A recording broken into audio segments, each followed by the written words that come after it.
बिना बारिश के पकोड़े। ये कहानी शुरू होती है पूजा के घर से। क्या औरत का घर शादी के बाद उसकी रसोई होती है? क्योंकि 14 से 15 घंटे तो वो बेचारी वहीं होती है। रोज की तरह सवेरे सवेरे नाश्ता बनाती हुई पूजा अपने सामने वाली पड़ोसन से खिड़की से बात कर रही थी। और क्या बना रही हैं अनीता भाभी आप? मैं क्या बनाऊंगी पूजा, मैं तेरी तरह थोड़ी ना हूँ जो सुबह उठती ही रसोई में चली आती और घर के हर पर्सन के लिए उसके हिसाब का खाना बनाती है। मैं ऐसा करने लगी ना तो मेरा सारा जीवन किचन में ही चला जाएगा, फिर मैं खुद का ध्यान कैसे रखूंगी। तो भाभी आप भैया को खाने में क्या देती हैं? अरे हर रोज नाश्ते में ब्रेड मटर बना देती हूँ। जिस दिन सेट मैक्स पर सूर्यवंशम आती है ना, उस दिन तो हम खाना बाहर ही खाते हैं। अगर धूप बहुत ज्यादा हुई तब तो मैं किचन में जाती नहीं, और बारिश हो गई ना तो प्रेम खाना बनाता है। आपका तो बहुत अच्छा है भाभी, ऐसे तो आदमी आधे से ज्यादा वक्त रसोई जाने से ही बच जाए। तो रसोई से बचना ही तो है। मछली पकड़ने आई हो समंदर में, समंदर के अंदर बैठने नहीं। सबको खाना परोसने के बाद हमें मिलता क्या है? सभी का छोड़ा हुआ झूठा या फ्रिज की ठंडी रोटियां। इनका क्या, इन्हें तो मौसम के हिसाब से खाना खाना है। हम बीवियों के लिए भी तो मौसम बदलते हैं, कोई वो भी तो देखें। चल छोड़, पार्लर जाना है। ओके। तभी हॉल से आवाज आती है, भाभी मेरा रोल बना के नहीं, मुझे कॉलेज के लिए देर हो रही है। अभी लाई देवर जी। भाभी मैं आपसे बाद में बात करती हूँ। करोगी क्या? क्योंकि मुझे नहीं लगता कि तुम्हें कभी भी वक्त मिलेगा। अपने देवर के लिए बनाया हुआ रोल प्लेट में सजाकर पूजा हॉल में जाती है कि तुरंत मेहुल कहता है, बहू आज नाश्ते में पकोड़े बना ले। पकोड़े बना रही हो बहू तो मेरे लिए कच्चे आलू के बना देना। उबले हुए आलू के पकोड़े मुझे जरा भी हजम नहीं होते। पिछली बार याद है ना कैसे खाने के बाद 3 दिन तक रोई थी मैं, पेट कितना फूल गया था। एक बार खाना 4 बार रोना, गैस नहीं निकलती उसके बाद। ठीक है मम्मी जी, मैं आपके लिए कच्चे आलू के पकोड़े बना दूंगी। उसी वक्त गौतम अपने कमरे से बाहर आता है। अगर मैंने गलत नहीं सुना तो आज पकोड़े सकोड़े बनाए जा रहे हैं। मैं तो प्याज के ही पकोड़े खाता हूँ पूजा, जानती हो ना। मेरे लिए प्याज के पकोड़े बना देना। सावन का महीना चल रहा है, आपको पता है ना मैं रोज भोग बनाती हूँ। अब मैं प्याज के पकोड़े बनाने जाऊंगी तो उसके बाद पूरा चूल्हा मुझे साफ करना पड़ेगा। ठीक है मत बनाओ। वैसे तो लोग कहते हैं कि पति परमेश्वर होता है, पर तुम मुझे इस पावन महीने में भी भूखा रखना चाहती हो तो भूखा रह लूंगा मैं। अरे नहीं नहीं, ऐसा मत कहिए। ठीक है, मैं आपके लिए प्याज के पकोड़े बना दूंगी। I love you Pooja. Lord साहब हम भी है यहाँ। ये तो गलत है भाभी, अब सबके लिए पकोड़े बना रही है। जब तक मैं आऊंगा तब तक तो पकोड़े खत्म हो जाएंगे। अरे पकोड़े बनाने में वक्त ही कितना लगता है। बहू अभी तेरे लिए पकोड़े बना देगी फटाक से, खा के ही जाना। पूजा फिर से किचन में जाती है और सभी के लिए पकोड़े बनाने की तैयारी करने लगती है। इत्तेफाक से फिर से अनीता अपनी रसोई में आती है और पूजा को देख लेती है। मुझे पता था। आपको काम से छुट्टी नहीं मिलने वाली। अरे ये काम थोड़ी ना है, ये तो मेरा कर्तव्य है भाभी। अरे ये कौन सा कर्तव्य है जो सिर्फ आप पर ही लागू होता है? बाकी सब भी तो आपकी चिंता कर सकते हैं ना। खैर मुझे क्या, आप बनाइए पकोड़े सबके लिए। उसके बाद अगर आपको पकोड़े नसीब हो जाए तो फिर बात कीजिएगा। पूजा सभी के लिए पकोड़े तलते तलते इतनी थक जाती है कि खुद के पकोड़े बनाती ही नहीं। फ्रिज में जो कुछ भी बचा है खा लेती हूँ, अब जाकर कौन पकोड़े बनाएगा।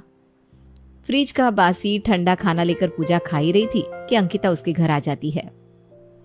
बदलाव करो कुछ पूजा भाभी, वरना दिक्कत हो जाएगी आगे। आप तो बाहर से खाना मंगवा लेती हैं भाभी, पर मेरे घर में बाहर का खाना कोई भी नहीं खाना चाहता। फिर मैं कैसे किचन से छुटकारा पाऊं? जैसा मौसम वैसा खाना। अरे ये पकोड़े वकोड़े तो बारिश के दिनों में बनाए जाते हैं।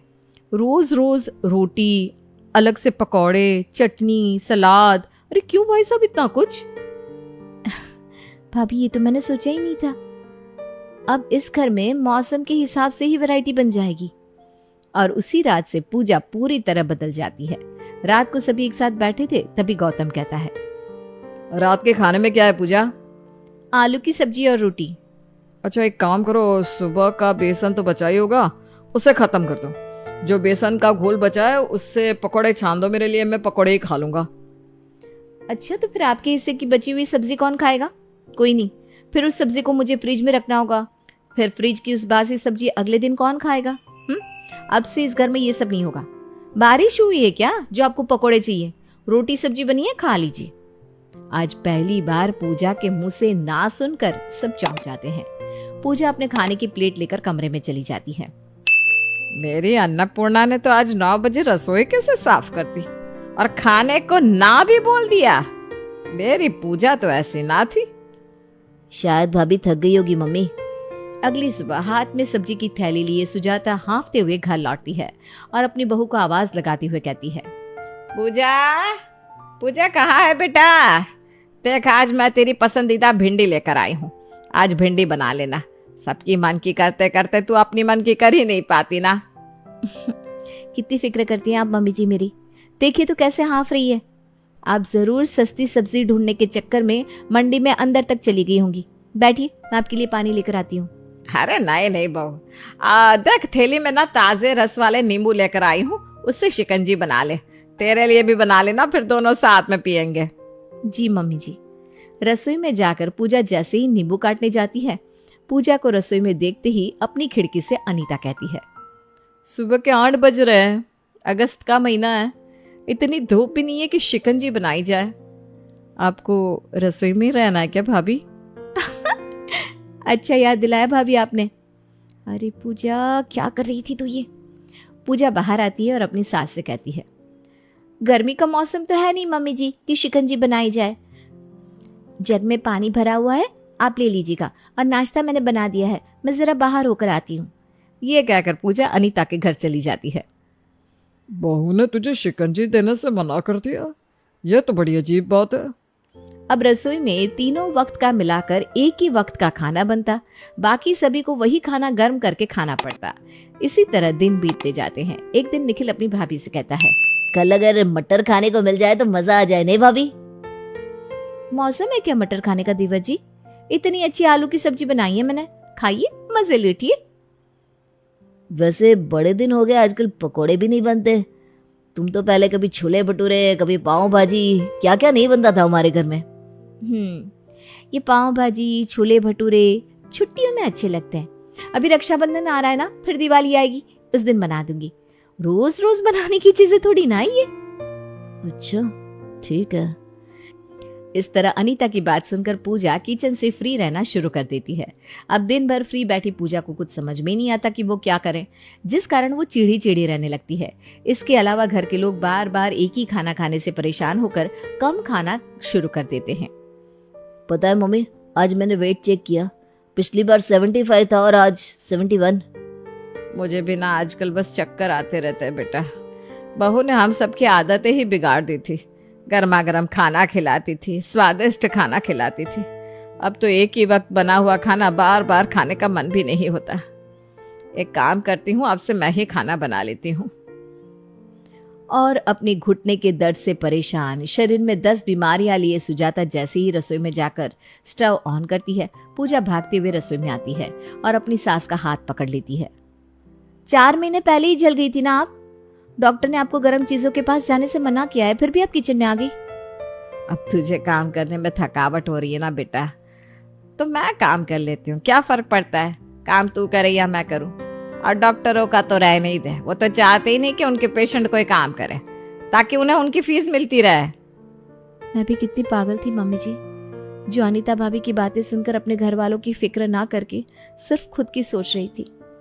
दिन भर मैं फ्री ही रहती हूँ मम्मी जी, कोई काम नहीं होता करने को।